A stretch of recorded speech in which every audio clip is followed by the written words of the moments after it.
आज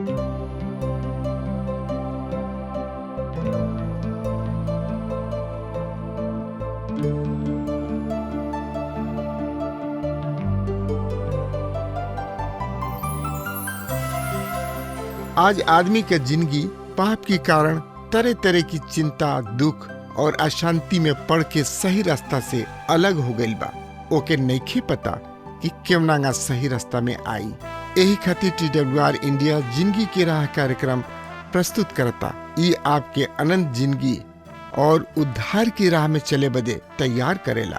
कृपा करके देखी, सुनी, ताकि परमेश्वर आपकी जिंदगी का रास्ता बताए वाला ठहरस।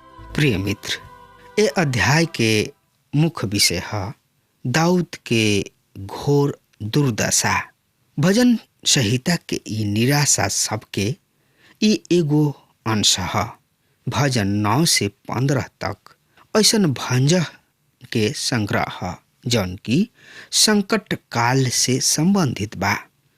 आगामी संकट काल से संबंधित जौन की निश्चय ही भविष्य के महान क्लेश काल के ओर संकेत करता।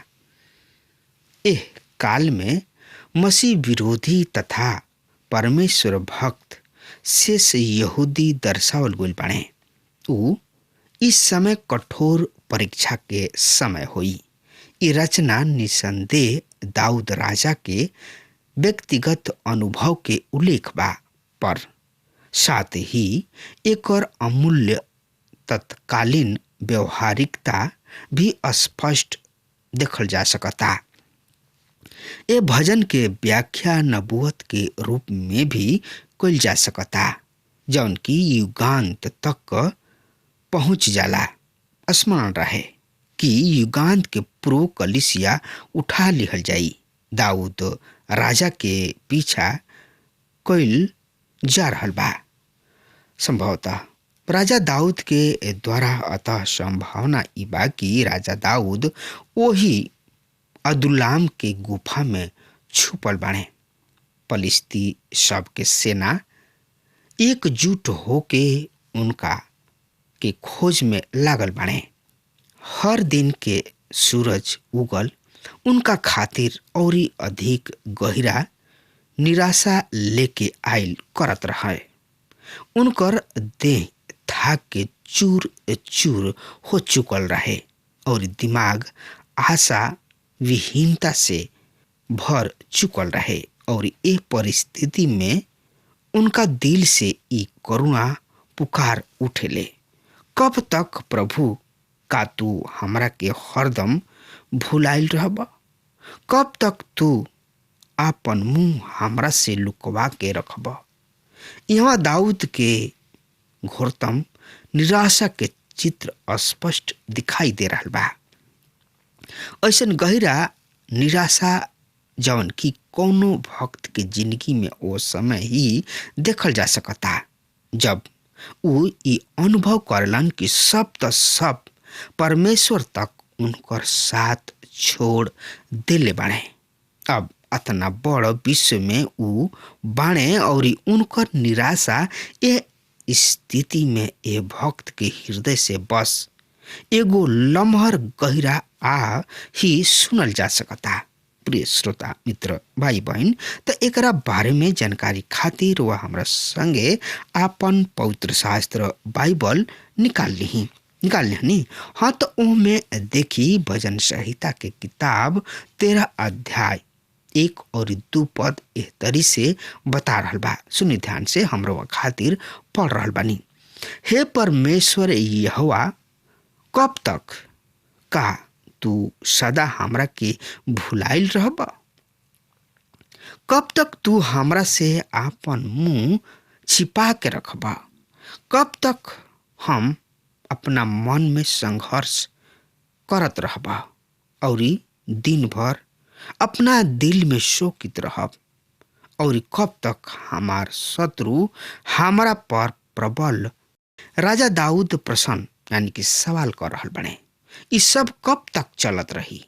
इस समय राजा दाऊद एगो शक्ति और क्लांत आदमी रहन और ऊ प्रार्थना में अपना प्रिय परमेश्वर के निकट जाताड़े। इहे उनका खातिर साधन है और इहे उनकर शरण भी है। यही अध्याय के 3 पद एक तरी से बता रहा बा। वो अपना पवित्र शास्त्र बाइबल में देखी, हम पढ़ रहा बानी। हमरा पर ध्यान दे के हमरा के जवाब द, हे परमेश्वर यहोवा, हे हमार परमेश्वर, हमरा आँखी के ज्योति मय क द, कहीं हम मौत के नींद ना सूत जाई। ध्यान दही, ई लिखत समय दाऊद राजा प्राण के जोखिम में बाड़े। यहाँ तक कि उ बिछौना पर सूते से भी डरा ताड़े, कहीं हमरा सुतला में दुश्मन ना मार दे। पर शक्ति शरीर के तात्कालिक परम आवश्यकता रहुए नींद यानी कि सूतल। अतः उ परमेश्वर से सुरक्षा पूर्ण नींद के याचना कर रहल बड़े। एकरा बारे में जानकारी खातिर यही अध्याय के 4 पद एह तरी से बता रहल बा, सुनी। और ये हमार दुश्मन कहले, हम उनका पर प्रबल हो रहल बानी। और जब हम डगमगाए लगनी यानी कि लागी, तो हम मार बड़ी आनंदित हो खताने। ऐसा ना होखे कि हमार दुश्मन कहे, हम उनका पर प्रबल बानी। ऐसा ना होखे कि हमार दुश्मन आनंदित होखे कि हम उखाड़ फेंक देले बानी। शत्रु के परम हर्ष ये है कि उनका के दाऊद मिल जाए, जौना से कि उ अतना कठिन मेहनत के साथ खोज रहल बड़े। दाऊद कहताने कि ई आनंद न केवल दाऊद के वरन परमेश्वर के विरुद्ध होई। अतः दाऊद ई प्रार्थना कर रहल बड़े कि परमेश्वर के नाम के कारण दुश्मन उनका ऊपर प्रबल ना हो सकेले। शोकित दिल से उठत लहर यही पुकार के पश्चात दाऊद अपना प्रार्थना में आगे बढ़त जाता है और ये प्रार्थना ही में उ परमेश्वर पर अपना विश्वास के कारण शांति, आश्वासन और मानसिक निकास प्राप्त कर ले। ई बहुत ही सुकर भजन है। पद 5 के देखी, आई पढ़ ले जाओ। पर हम तो तोहरा करुणा पर भरोसा रख ले बानी, हमार दिल तोहार उद्धार के कारण मग्न होई। दाऊद जानत रहन कि उ इतना कुशल ना रहन कि उ खुद अपना ही कोशिश से ए परिस्थिति से बहरी आ सकस। हाँ, उ प्रत्येक सावधानी राखत आगे बढ़ल जात बाणे। पर ई उनका खूब बढ़िया तरी मालूम रहे कि जब छुटकारा आई तो उ परमेश्वर से ही आई। अब छुटकारा यह स्थिति से मुक्ति मात्र परमेश्वर ही कर सकता है। पद 6, हम यहोवा परमेश्वर के खातिर भजन गाइब, काहे कि उ हमार बड़ भलाई कैले बाड़े। रुआ केहू होखी, कतही भी होखी, और कोनो परिस्थिति में भी काहे ना होखी, रुआ परमेश्वर के स्तुति कतही भी कर सकतानी। हाँ, कुछ परिस्थिति सब में ई सरल होला, कुछ में बहुते कठिन। पर हर परिस्थिति में सत्य ई है बाकी परमेश्वर के नजर से रउआ कबहुओ ओझल ना होखी। आगे बढ़ी और ई विचार करी भजन 14 पर। इहो राजा दाऊद की कृति है। अंतिम दिन में मानव के घोर अधोपतन के जीवित चित्र एकरा में देखल जा सकता। एक और सीधा संबंध अन्य भजन से बा, पर नियरा बा। भजन 12 ओकरा में रुआ याद होई। हम विचार कले रही आखिरी दिन के भ्रष्टाचार पर।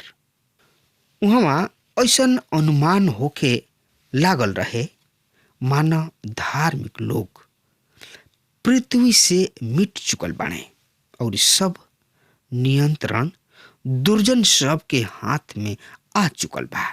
भ्रष्टाचार, कुटिलता और अराजकता कि चारों ओर बोल बाला रहे। रुआ कहब, अरे इ तो आज के समाज के फोटो ह, चित्र ह। हम कहब, अब ही रुआ देखल ही का बानी, जरा महाक्लेश काल तो आवे त फिर देखी इ का देख रहल बड़ा। श्रोता मित्र भाई बहन, चलत चलत हम रुआ के ई याद दिला दी कि हमार ई विश्वास बा कि रुआ महाक्लेश काल के अनुभव के अंग ना हुई। उ जवन की मसीह यीशु पर विश्वास करके उनका के अपना ले बने, उ सब कलीसिया के रूप में महाक्लेश के ठीक पहले मसीह यीशु के साथ उठा लियल जइहे। महाक्लेश के समय यहाँ धरती पर ना हुई। प्रकाशन ग्रंथ प्रकाशित वाक्य अध्याय 3 और पद 10 में स्पष्ट कहल बाने। तो एकरा बारे में जानकारी खातिर वह हमारा संगे अपन पवित्र शास्त्र बाइबल निकाल ली। प्रकाशित वाक्य 3 अध्याय के 10 पद ए तरी से बता रहल बा। सुनी ध्यान से, हम रो खातिर पढ़ रहल बानी। जब क्लेश तू सहे पर बाड़ा, ओकरा से मत डरा। देख, शैतान तोहरा में से कतना लोगन के बंदी बनावे पर बा कि तोहनी लोग के परखल जा सक, और तोहनी लोग के 10 दिन तक क्लेश उठावे के पड़ी। प्राण देवे तक विश्वासी रह, तब हम तोहनी लोग की जिंदगी के मुकुट प्रदान करब। तोहनी लोग हमरा कहला के अनुसार दृढ़ बनल रह लोग। ऐसे हम तोहनी लोग के विपत्ति के समय में सुरक्षित राखब, जबकि समस्त पृथ्वी पर आवे वाली बिया और उनकर रहे वालन की परीक्षा लिहल जाई। कलिसिया अर्थात सच्चा विश्वासी सबके ये विपत्ति के पूर्व पृथ्वी छोड़ चुकल हुई हैं। सही में ई भजन हमनी के सामने अंतिम दिन के भ्रष्टाचार और दुष्टता के चित्र यहाँ मिल रहल बा। युगांत के समय के फोटो एगो भक्त विद्वान यह भजन के 3 गो विभाग कहले बने। पहिल का ह संसार के भ्रष्टता, दूसर का ह धार्मिक सबके विरोधी, तीसर का ह छुटकारा के आकांक्षा और प्रार्थना। इस सरल और छोट मोट फोटो जरूर बा, यानी कि संक्षिप्त चित्र जरूर बा, पर बा बहुत महत्वपूर्ण। मित्र, तो आई हमने के विचार करी जा संसार के भ्रष्टता के बारे में। तो एकरा बारे में जानकारी खातिर रुआ हमरा संगे अपन पवित्र शास्त्र बाइबल निकाल लेनी। हाँ, तो उनमें देखी भजन 14 अध्याय 1 पद ए तरी से बता रहल बा। मूर्ख अपना मन में कहले बाड़े, परमेश्वर है लिखन, उ भ्रष्ट हमें, उ घिनौना काम कैले बाड़े। ऐसन फेर यानी कि केहू नइखे जौन की भलाई करत होखस। ए पद में मूल भाषा इब्रानी में नबाल शब्द प्रयोग भइल बा। कुछ घंटी बाजल रुआ दिमाग में याद करी। ई कौना आदमी के नाम रहे? उ एगो बहुत रूपवती और बुद्धिमान औरत के मर्द रहन। जी हाँ, उ औरत के नाम रहे अबीगेल, और एकर उल्लेख पहला शामूएल के किताब ओकर 25 अध्याय में बा। और ये आदमी के नाम ठीक उनका चरित्र के अनुरूप रहे, जैसे प्राय हर एगो इब्रानी नाम के भइल करत रहे। एकर उच्चारण मूर्खतापूर्ण ही भइल करत रहे। नबाल के अन्य अर्थ हो सकता सदा कम बुद्धू या बावला। सृष्टि के संरचना और गति के अवलोकन करत केवल एगो पागल आदमी ही ई घोषणा करी कि परमेश्वर है निखन, और साधारण बुद्धि के आदमी ई देख के समझ ले बाने कि सृष्टि एगो घड़ी के गति यानी कि घड़ी के एगो चाल से चलत बिया। तो इहो क लिहल जाए उचित होई कि कोनो घड़ी अपना ही आप बनावल नइखे गोइल, आदमी के हाथ में ना आ जाले। एकर निर्माता मानव यानी कि आदमी ही होला। श्रोता मित्र भाई बहन, मूर्ख अब अपना सिर उठावल शुरू कर देले बने। भजन 10 में हम उनकर झलक देख ले रही, जहाँ हम पढ़ ले रही भजन 10 के 4 पद में, दुष्ट अपना घमंड के कारण परमेश्वर के खोज ना करेला। ओकर तो पूरा विचार बा कि परमेश्वर है निखन। कतही भी उनकर विचार मंडल में परमेश्वर दिखाई ना देले। सही एकर अनुवाद हुई, उनकर स्पष्ट विचार बा परमेश्वर है निखन। उ अगुवाई करला मानव के गहन पतन के। हमने के आसपास बहुते पढ़ल लिखला के कारण लोग अपने हिसाब से परमेश्वर के आके लागेला। एकरा के दूसरा शब्द में कहल जाए कि एह तरी से नास्तिक हो जाले। बड़ा ही सावधानी पूर्वक प्रेममय चेतावनी के रूप में हम कहे चाहब कि कोनो भी मानव के एकरा से घोर पतन न के हो सकत कि उ अपना निर्माता के ही इनकार करे जे उनका के बनौले बा। ई हमनी के आपन मत ना ह, ई परमेश्वर के वचन ह। यदि रउआ परमेश्वर के अस्तित्व पर विश्वास नहीं कर रहल तो सावधान रही। परमेश्वर के वचन घोषित कर रहल बा कि रउआ अपन मानसिक संतुलन खो देले बानी, और सोचे के शक्ति चली गई बिया। श्रोता मित्र भाई बहन, यूनिवर्सिटी के सर्वोच्च डिग्री कोनो आदमी के बुद्धिमानी के गारंटी ना देले। प्रिय भाई बहन, कान लगा के सुन ली। वचन एह तरी से एकरा बारे में बड़ा ही साफ साफ कहले। भजन संहिता 14 अध्याय के 3 पद में, ओहनी लोग सब के सब भटक गइल बाणे, ओहनी लोग सब के सब भ्रष्ट हो गइल बाणे, केहू भी ना जौन की भलाई करत होके। ये कहू ना। प्रिय श्रोता मित्र भाई बहन, घोर अनैतिकता ओहनी लोग के एगो लक्षण है। ई रउआ खुद परख के देख सकतानी कि उ सब उच्च उच्च बुद्धिमान लोग जवन की अन्हार के साथ अपना आप के नास्तिक घोषित कर रहल बने, अनैतिकता के गंदगी के दलदल में पड़ल पावल जाइ हैं। श्रोता मित्र भाई बहन, तो एकरा बारे में जानकारी खातिर वह हमारा संगे पढ़े, सुने, सोचे, विचारे खातिर आपन पवित्र शास्त्र बाइबल से देखत चली। तो हमरा संगे रुआ निकाल ली भजन 14 के 2 पद एह तरी से बता रहल बा। यहोवा परमेश्वर सड़क से मनुष्य के संतान पर दृष्टि कइले बाणे कि देखी कि कोनो समझदार केहू परमेश्वर के खोजी बाणे या ना।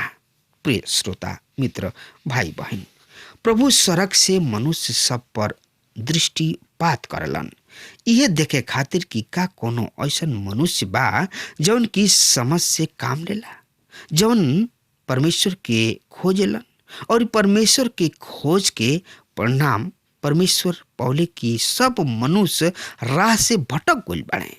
ऐसन केहू नइखे जौन की भलाई करत होके। ये कहू ना। पौलुस से प्रेरित यह विचार रोमियो के पत्री 3 अध्याय के 12 पद में कहतने, सब भटक गइल बाड़े, उ सब ही निकम्मा हो गइल बाड़े, केहू भलाई करे वाला नइखे, ये कहू ऐसन आदमी नइखे। सब केहू भटक गइल बा, सब समान रूप से भ्रष्ट हो गइल बा, केहू भी ऐसन आदमी नइखे कि भलाई करत होखे, ये कहू आदमी नहीं खन। ई ना केवल नास्तिक के फोटो है, बल्कि हम सब के जिंदा फोटो है। आज काल के समय के हम सब पापी बानी जा। आई भजन 15 अध्याय के ऊपर विचार कल जा। ई भजन परमेश्वर के उपस्थिति में खड़ा लोगन के वर्णन है।